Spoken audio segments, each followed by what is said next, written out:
1 ოქტომბრიდან თბილისში ნაფიცი მსაჯულების ინსტიტუტი ამოქმედდება. საწყის ეტაპზე ისინი ვერდიქტს მხოლოდ საქალაქო სასამართლოში და მხოლოდ მკვლელობის საქმეებზე გამოიტანენ. მათ მიერ გამოტანილი გამომტყუნებელი განაჩენის გასაჩივრება კი შესაძლო მხოლოდ ერთ ინსტანციაში იქნება. ნაფიცი მსაჯულთა სასამართლოზე მოსამართლის პროცესის წამყვანის ფუნქცია დაეკისრება, გადაწყვეტილებას კი კონკრეტულ საქმესთან დაკავშირებით მსაჯულები მიიღებენ. მათ გადაწყვეტილების დასაბუთების ვალდებულება არ ეკისრებათ. დეტალებს ნინი საყვარელიძე კი ამბობთ. 2010 წლის 1 ოქტომბრიდან მთავარი მოსამართლე ხდები შენ. 1 ოქტომბრიდან ნებისმიერი სრულწლოვანი მოქალაქე, რომელიც არ არის იურისტი, ფსიქიატრი, ფსიქოლოგი, არ აქვს ფსიქიკური ან ჯანმრთელობის პრობლემა და არ არის სახელმწიფო მოხელი, შესაძლოა ნაფიცი მსაჯული გახდეს. ასი მოქალაქე საარჩევნო სიიდან შემთხვევითი პრინციპით შეირჩევა. მომდევნო ეტაპზე შერჩეულ მოქალაქეებს ის ადამიანები გამოუკლდებიან, რომლებსაც ნაფიც მსაჯულად ყოფნას კანონი უკრძალავს. დარჩენილებიდან დაცვისა და ბრალდების მხარე 12 მსაჯულს შეარჩევს. გადაწყვეტილებას ანუ დამნაშავეა თუ არა ეს პიროვნება იღებს მხოლოდ და მხოლოდ ნაფიც მსაჯულთა სასამართლო. არც მოსამართლეს, არც მხარეებს, არც არავის არ აქვს უფლება რაიმე ფორმით პირდაპირ ანირებად თავს მოახვიოს სათათბირო ოთახის შიგნით, ასე ვთქვათ, მათ ეს გადაწყვეტილება. ფიცო, პატიოსნად და მიუკერძეებლად ავასრულა ნაფიცი მსაჯულის მოვალეობა.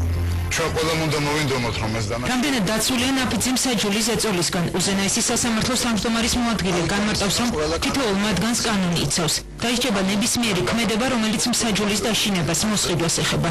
სისხლის სამართლის კოდექსში შეტანილი ცვლილებებით ამ ვალდებულებას საკუთარ თავზე სახელმწიფო იღებს. ნაფიცი მსაჯულისათვის ქრთამის მიცემა, ნაფიცი მსაჯულის მიერ ქრთამის აღება, ნაფიცი მსაჯულისათვის უკანონოდ, ასე ვთქვათ, დაყოლიების მცდელობა, მიმართვა, სხვადასხვა სახით ზეწოლა იქნება დანაშაული. აქედან გამომდინარე, პირველი მომენტია, როდესაც მოქალაქე მიდის როგორც ნაფიც მსაჯულთა კანდიდატი, მოსამართლე მას უმარტავს თავის უფლებებს და მოვალეობებს და განუმარტავს იმას, რომ მას აქვს სრული უფლება სახელმწიფოს მხრიდან იყოს დაცული. სახელმწიფო თუ არის გარანტი, ეს იმას ნიშნავს, რომ დაცულება არ არსებობს. მთავარი პრობლემა, რის გამოც იურისტი თინა ხიდაშელი ნაფიცი მსაჯულების ინსტიტუტს სკეპტიკურად უყურებს, მათთვის მინიჭებული უფლებაა. ამ უფლებით კი მსაჯულს გადაწყვეტილების გამოტანის პროცესში შეუძლია შესვენებით ისარგებლოს. შეუძლებელი უნდა იყოს ვერდიქტზე მომუშავე ნაფიცი მსაჯულებისთვის რაიმე ინფორმაციის მიწოდება, გავლენის მოხდენა, რომ აღარაფერი ვთქვათ ზეწოლაზე და ვთქვათ დაავადებაზე, რომელსაც შეიძლება ქონდეს ადგილი.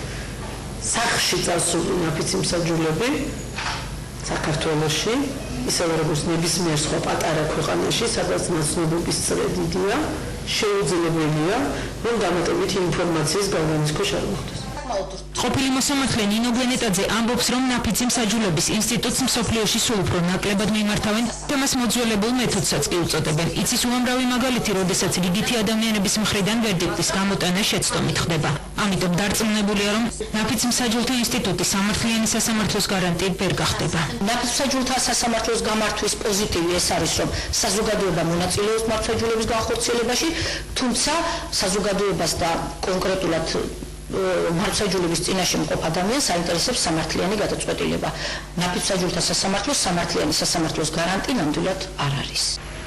2012 წლის 1 ივლისამდე ნაფიცი მსაჯულები ვერდიქტს მხოლოდ თბილისის საქალაქო სასამართლოში და მხოლოდ მკვლელობის საქმეებზე გამოიტანენ. 2 წლის შემდეგ კი ის მთელ საქართველოში ნებისმიერ დანაშაულზე გავრცელდება. თუ დასაბუთებული არგუმენტაციის გარეშე ნაფიც მსაჯულად შერჩეული მოქალაქე მოვალეობის შესრულებაზე უარს იტყვის, 1000-დან 1500 ლარამდე ჯარიმა დაეკისრება.